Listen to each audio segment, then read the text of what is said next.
चलिए, इस बड़ी खबर पर हम लगातार बने रहेंगे और थोड़ी देर बाद आपको शिवाजी पार्क पर लेकर भी चलेंगे और वहां से अपडेट और तस्वीरें दिखाएंगे। लेकिन बात उस दूसरी बड़ी खबर की जिसकी चर्चा हमने पहले की थी, जो दूसरी तस्वीर हमने आपको दिखाई थी। गोडसे पर साध्वी प्रज्ञा के बयान को लेकर सड़क से संसद तक गदर मचा हुआ है। कांग्रेस ने आज संसद में जमकर हंगामा किया और सदन से वॉकआउट किया। कांग्रेस ने कहा कि साध्वी पर सिर्फ कार्रवाई से काम नहीं चलेगा, साध्वी प्रज्ञा अपने बयान पर माफी मांगे।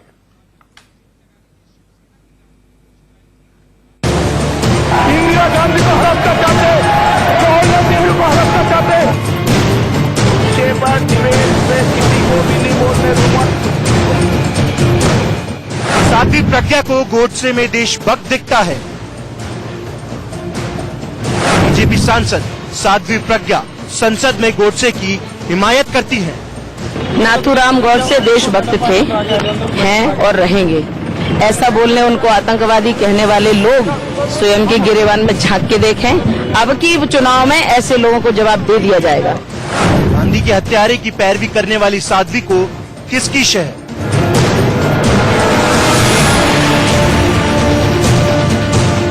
पीएम की चेतावनी के बाद भी गोडसे प्रेम क्यों नहीं जाता? उन्होंने माफी मांग ली, अलग बात है, लेकिन मैं अपने मन से माफ नहीं कर पाऊंगा, मन से माफ नहीं कर पाऊंगा। विपक्ष के हंगामे से सरकार ने साध्वी प्रज्ञा पर लिया एक्शन।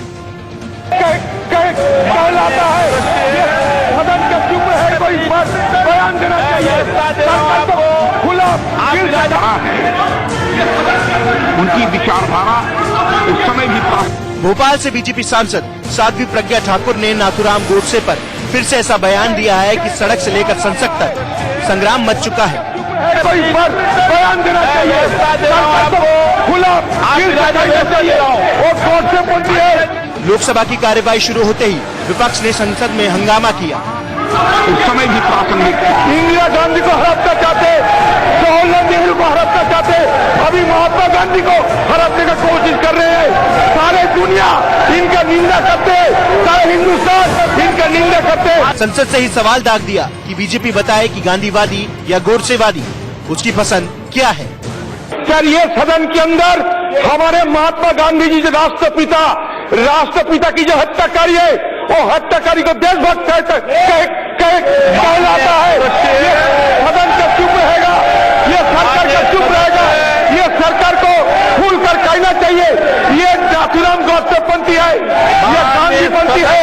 अध्यक्ष महोदय, नाथूराम गोडसे को देशभक्त कहे जाने की बात तो दूर, मैं समझता हूं कि यदि देशभक्त मानने की किसी की सोच है, हम इस सोच को ही पूरी तरह से हमारी पार्टी कंडेम करती है। साध्वी के बयान से बिफरे विपक्ष ने न सिर्फ सवाल दागे, बल्कि कांग्रेस नेता राहुल गांधी ने साध्वी प्रज्ञा को आतंकी तक कह डाला। उन्होंने ट्वीट किया कि आतंकी प्रज्ञा आतंकी गोडसे को देशभक्त कह रही हैं। भारत की संसद के इतिहास में सबसे दुखद दिन। इतना ही नहीं, राहुल गांधी ने संघ को ही कटघरे में खड़ा कर दिया। राहुल गांधी ने कहा कि गोडसे उनकी आत्मा है। बीजेपी ने बचाव में मोर्चा संभाला। वो उनकी आत्मा है, वो कहीं ना कहीं से निकलेगी। वो उनकी आत्मा है, उसको वो गांधी जी की जितनी भी पूजा करें, वो आत्मा उनकी वो है। Thank you. I don't need to waste my time demanding action. Rahul Gandhi ने उस पर कमेंट किया, उन्होंने कहा कि राहुल गांधी तो सब पर कमेंट करता है, फिर बाद में कोर्ट में माफी मांगता है। इससे पहले खुद को गिरता देख बीजेपी ने साध्वी प्रज्ञा पर एक्शन लिया। साध्वी प्रज्ञा को रक्षा मामलों की परामर्श समिति से बाहर कर दिया। साध्वी प्रज्ञा के पूरे सत्र में बीजेपी संसदीय दल की मीटिंग में शामिल होने पर रोक लगा दी गई। बीजेपी अनुशासन समिति को पूरे मामले की जांच और एक्शन का जिम्मा सौंप दिया गया। भारतीय जनता पार्टी इस तरीके के विचार को कभी सपोर्ट नहीं करती है और हम लोग उसकी निंदा करते हैं। साथ ही साथ जो वो कंसल्टेटिव कमेटी ऑन डिफेंस के सदस्य हैं, मैंने प्रहलाद जी से कहा है और उसको इमीडिएट इफेक्ट से उनको समिति से बाहर किया जाता है। तो एक तरफ तो गांधी जी को गले लगाते हैं, दूसरी तरफ इनके एमपी गोडसे को देशभक्त कहते हैं। तो मैं गृह मंत्री जी से पूछना चाहता हूं, आप किस तरफ हो? जिसने उसका हत्या किया है वो देशभक्त है, तो किस किस्म की देशभक्ति के बारे में इस पार्टी विश्वास करते हैं? आपको मालूम है कि इनके कई लोग हैं जो ऐसे सोचते हैं। एक और एमपी है जिसने कहा था बाहर, हाउस के अंदर नहीं, कि गांधी जी की प्रतिमा को सब हटा के गोडसे की प्रतिमा रखना चाहिए। तो इस किस्म के राजनीति अगर उनकी पार्टी सिर्फ टॉलरेट नहीं, एनकरेज कर रहे हैं, मतलब वो प्रोत्साहन काम कर रहे हैं, इनको टिकट देके यहां भेजा। इस कमेटी के हटा देने से उन पर कोई असर नहीं हुआ, इसलिए कि उन्होंने दोबारा ऐसी शरारत सदन में की है। अब ये तो उनके पार्टी बॉसेस के ऊपर है कि वो कितना इसको गंभीरता से लेकर उसके खिलाफ कार्रवाई करके कोई ऐसा कदम उठाएं कि जिससे वो दोबारा ऐसी हरकत न कर पाए। When you have 24 hours media, you have social media, YouTube. The whole world, the whole country has listened to what she has said. So I have given a clear motion. Let the speaker decide. Bharatiya Janata party के बहुत सारे नेता साध्वी प्रज्ञा की कर चुके हैं। उससे मुझे लगता है कि भारतीय जनता पार्टी गांधी का रास्ता छोड़कर गॉडसे के रास्ते पर चलना चाहती है। प्रधानमंत्री ने कहा था कि मैं कभी माफ नहीं करूंगा। आज तक कोई कार्रवाई उनके खिलाफ नहीं हुई। ऐसा नहीं है कि साध्वी प्रज्ञा ने पहली बार नाथूराम गोडसे पर बयान दिया है। लोकसभा चुनाव के दौरान भी उन्होंने गोडसे को देशभक्त बताया था, जिसको लेकर बीजेपी की किरकिरी हुई थी। दिल्ली से इंडिया न्यूज के लिए राकेश सिंह की report.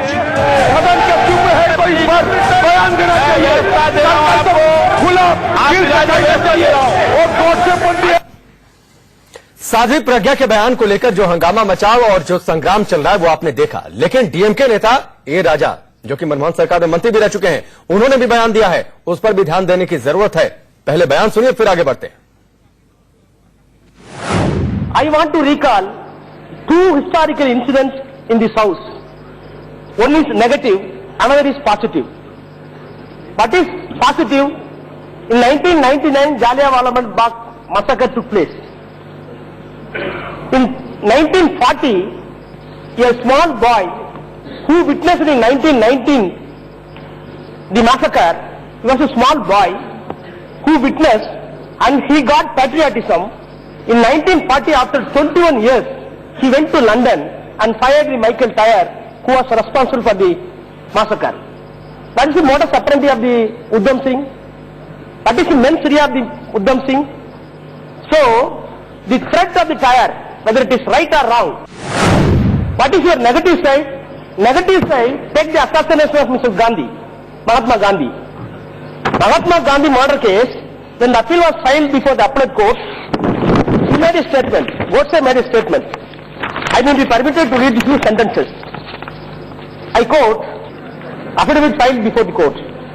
The accumulating provocation of 32 years culminating in his last pro-Muslim fast at last goaded me to the conclusion that the existence of Gandhi should be brought to an end immediately. Having said, he made another statement in the same affidavit. I bear no ill will towards anyone, including Gandhi individually. But I do say that I had no respect for the present government owing to their policy, which was unfairly favorable towards the Muslims. But at the same time, I could clearly see that the policy was entirely due to the presence of Mahatma Gandhi, Mr. Gandhi. So what I am saying is, sir, Godse had a policy, whether it is right or wrong, that is not the subject matter today. सुना आपने ए राजा के बयान को, लेकिन ए राजा के बयान पर हंगामा नहीं, साध्वी प्रज्ञा के बयान पर हंगामा हो रहा है। विजय कौशिक, सबसे पहले मैं आपके पास आता हूं। ए राजा के बयान को आपने सुना, क्या ये बयान बवाल करने लायक नहीं है? क्या इसका विरोध नहीं होना चाहिए? उन्होंने तो इतिहास की कुछ बातों का जिक्र करके और एक क्वेश्चन मार्क खड़ा कर दिया ना, उन्होंने इसकी पैरवी की है। पास आता हूं। ए राजा के बयान को आपने सुना, क्या ये बयान बवाल करने लायक नहीं है? क्या इसका विरोध नहीं होना चाहिए? उन्होंने तो इतिहास की कुछ बातों का जिक्र करके और एक क्वेश्चन मार्क खड़ा कर दिया ना, उन्होंने इसकी पैरवी की है और ना ही इसकी मुखालफत की है, अगर सही मायने में हम उनके बयान को देखें। लेकिन साध्वी प्रज्ञा ने तो खुलेआम। एक मिनट विजय कौशिक, अगर उधम सिंह को देशभक्त बताने या ना बताने के बीच सवाल खड़ा कर दिया जाए तो ये आपको ठीक लगता है? नहीं, उन्होंने दो घटनाओं को लेकर जो मैंने सवाल पूछा उसका जवाब दीजिए। अगर उधम सिंह को देशभक्त कहने या न कहने के बीच सवाल खड़ा कर दिया जाता है तो आपको ठीक लगता है? कुर्बान हो गए, उनका मुकाबला कौन कहाँ कर सकता है? लेकिन ये तुलना देखिए आप विजय जी, आप तुलना देखिए, ये दोनों कैसे तुलनात्मक हो सकते हैं? मैं वही कह एक रहा हूं ना, हत्यारा, मैं वही कह रहा हूं, उन्होंने इसकी ना पैरवी की है ना मुखालफत की है। उन्होंने दोनों ही मुद्दों पर नेगेटिव पॉजिटिव राइट और रॉन्ग कदम के पटल पर ये डिप्लोमेसी। साध्वी प्रज्ञा क्या है जो चीख चीख कर ये कह रही है? मेरा सवाल विजय कौशिक, मेरा सवाल बड़ा सीधा सा था। जब आप उधम सिंह की बातचीत करते हैं तो आप अपना स्टैंड क्लियर नहीं कर पाते क्या? ए राजा जो मैंने सवाल पूछा उसका जवाब दीजिए। उधम सिंह पर स्टैंड क्लियर नहीं है क्या? देखिए, ए राजा से हमारी पार्टी का क्या लेना देना है? हमारी पार्टी तो सीधी सी बात करती है। नहीं, साध्वी प्रज्ञा से लेना देना है। साध्वी प्रज्ञा तो भाजपा की लीडर है, आज सत्ता में उनकी सरकार है। एक तरफ मोदी जी क्लियर कहते हैं छोटी सी बात कि साध्वी प्रज्ञा ने जो कहा उसके लिए वो कभी माफ नहीं करेंगे। नहीं विजय कौशिक, एक मिनट बात, एक मिनट मलिक जी, मैं आता हूँ आपके पास, एक मिनट रुकिए ना, आप भी सवालों के घेरे में इस बात को समझिए आप। विजय कौशिक सुनिए, विजय कौशिक सुनिए, पहले सुनिए, बहुत सीधा सा सवाल और सीधा सा जवाब। मैं वही मैं जवाब दीजिएगा। उधम सिंह पर स्टैंड क्लियर है कि नहीं? उधम सिंह पर स्टैंड क्लियर है, क्लियर है ना? ए राजा पर अपना स्टैंड क्लियर करिए। मैं ये कहता हूं कि अगर ए राजा ऐसे सोचते हैं तो सरकार को इसकी भी समीक्षा करा लेनी चाहिए। ए राजा के बयान का समर्थन करते हैं, गॉडसे की समीक्षा करा लेनी चाहिए, समर्थन करते हैं। कभी गॉडसे नहीं ना, मैं कुछ सवाल पूछूं, आप उसका कुछ और जवाब दें। मेरा सवाल है, ए राजा के बयान का समर्थन करते हैं? बिल्कुल नहीं करते। तो विरोध करेंगे? अगर उन्होंने हंगामा क्यों नहीं हो रहा है? विरोध करते हैं। साध्वी प्रज्ञा के बयान पर हंगामा क्यों? अगर देखिए, साध्वी प्रज्ञा के लिए जो मुद्दा है वो ये है, वो स्पष्ट रूप से कह रही है कि वो देशभक्त थे नाथूराम गॉडसे। हमें और ए राजा क्लियर नहीं कर पा रहे हैं, ए राजा क्लियर नहीं कर पा रहे हैं। राकेश विजय जी की बात में वही चीज दिखाई दे रही है, चित भी मेरा, पट भी मेरा, चित भी मेरा, पट भी मेरा। राकेश, चलिए रमन मलिक आ जाइए। एक मंदोला जी मैं आता हूं आपके पास, मंदोला जी मैं आता हूं आपके पास, फिर मैं सीमा मलिक का भी रुख करूंगा। रमन मलिक, जो आप जवाब दे रहे थे वो तो दीजिए ही, और ये भी बताइए साध्वी प्रज्ञा को पार्टी से बाहर क्यों नहीं करते हैं फिर? देखिए, जो कार्रवाई होनी है वो हो रही है। जो आपका सेकंड क्वेश्चन है उसका जवाब मैंने दे दिया। एक कार्रवाई होगी, बाकी जो शीर्ष नेतृत्व है वो सोच रहा है जिन्होंने करना है। 1991 शिवसेना, बाला साहब ठाकरे, अन्ना जोशी जी बीजेपी के कैंडिडेट थे, पुणे के अंदर सभा हो रही थी। बाला साहब ने गोडसे साहब के लिए ये बोला था कि ये मैं सपोर्ट करता हूं उनकी आइडियोलॉजी को। सामना में बतेरे एक लेख आए हुए हैं उद्धव जी की तरफ से, संजय राउत जी की तरफ से। थोड़ा सा शॉर्टकट में, बिल्कुल शॉर्टकट में जवाब दे रहा हूं, शॉर्टकट में जवाब दे रहा हूं सर। मैं सिर्फ इतना सा बोलना चाह रहा हूं कि एक तरफ तो आप प्रदर्शन कर रहे हैं, ठीक है, आपको गलत लगता है देश के महात्मा गांधी के लिए, मोदी जी गलत ठहरा। एक सर आप मेरी तरफ से जवाब दे रहे हैं तो आप दे दीजिए, मैं चुप हो रहा हूं। तो मेरा तो आपको आईना दिखाने का काम है ना जी। आप मैं बोलता नहीं, आईना तो देश की जनता देख रही है ना। विजय कौशिक, आईना कौशिक जी मेरे को बोलने दीजिए, फिर आप आईना दिखाइए। ए राजा के बयान का मेरी ड्राइंग तो पूरी होने दीजिए, फिर आप दिखाइए। जनता दिख रही है। एक मिनट, मैं सिर्फ इतनी सी बात बोल रहा हूँ। एक मिनट, जब शिवसेना इस विषय पे अनेकों बार बोल चुके हैं, बाला साहब तक के पास चले गए। एक मिनट ना, वहां की बात आप उन एक को तो आप चीफ मिनिस्टर बना रहे हैं, दूसरे के लिए आप प्रोटेस्ट कर रहे हैं, तो दोगलापन जो कांग्रेस का है सामने आ रहा है। नहीं, जो सवाल है उसका सीधा सा जवाब। सवाल वही है, ठीक है। एक मिनट हिपोक्रेसी कंटिन्यू क्यों कर रहे हैं? मलिक जी एक मिनट, सीमा मलिक बताइए, ए राजा के बयान का विरोध होगा, आपका स्टैंड क्या है?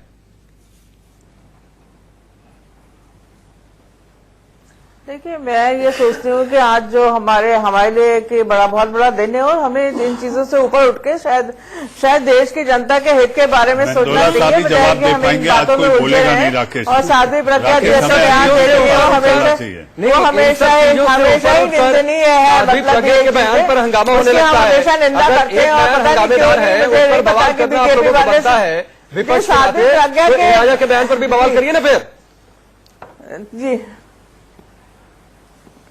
देखिए, मैं सोचती हूँ कि हमें इन चीजों से ऊपर उठ के जो देश की जो प्रमुख समस्याएं हैं उनके ऊपर हमें ध्यान ठीक है ध्यान देना चाहिए। चलिए आज मैं सीमा मलिक आपको थोड़ा सा तो मुझे लगता है कि शायद आज देश के किसानों के लिए हमें सोचना नहीं दूंगा कि आप जवाब देश के किसानों के 14 मई 2019 को शिवसेना ने कमल हसन जी को नथुराम गॉडसे के ऊपर रिमार्क देने पे खरी खोटी सुनाई थी। ठीक है, आज ये जो सारे लोग मिलके चिल्ला रहे हैं कि गलत बोला, ठीक है, पार्लियामेंट में जो बोला साध्वी जी ने वो गलत है। समय की कीमत समझिए ना, समय आपके हमारे हिसाब से नहीं करता है। हिपोक्रेसी तो दिखाते हैं। ठीक है, शांत हो जाइए। मंदोला जी, ये लोग तो जवाब नहीं दे पाएंगे। देखो, मैं अभी तक सोच रहा था कि प्रज्ञा ठाकुर ने जो कुछ कहा अनजाने में कह दिया, लेकिन मुझे लगता है कि भोपाल की रैली वाली बात तो ठीक है, उन्होंने अनजाने में कही है, लेकिन जो संसद में उन्हें लगता है कि जानबूझ के कहा है। अभी रमन मलिक जो बात कहना चाह रहे हैं, आप समझे उस बात को। कांग्रेस हंगामा कर रही है लोकसभा में, ठीक है, कांग्रेस अपना फर्ज निभा रही है, वो ठीक है, लेकिन ये बात घुमा फिरा के शिवसेना तक चली गई कि अब शिवसेना को घेरा जाए इस मुद्दे पर, ये बात आगे तक बढ़े। कांग्रेस हल्ला मचाएगी, बात सड़क तक जाएगी, संसद में उठेगी, उठी रही है। मंदोला जी, आप मान रहे हैं ना कि भाजपा की साजिश है मुद्दों से ध्यान मुझे हाँ, वही मेरा कहने का मतलब था कि कहीं न कहीं ये प्रज्ञा ठाकुर ने एक सोच समझ के एक ऐसे समय पे ये बात बोली है।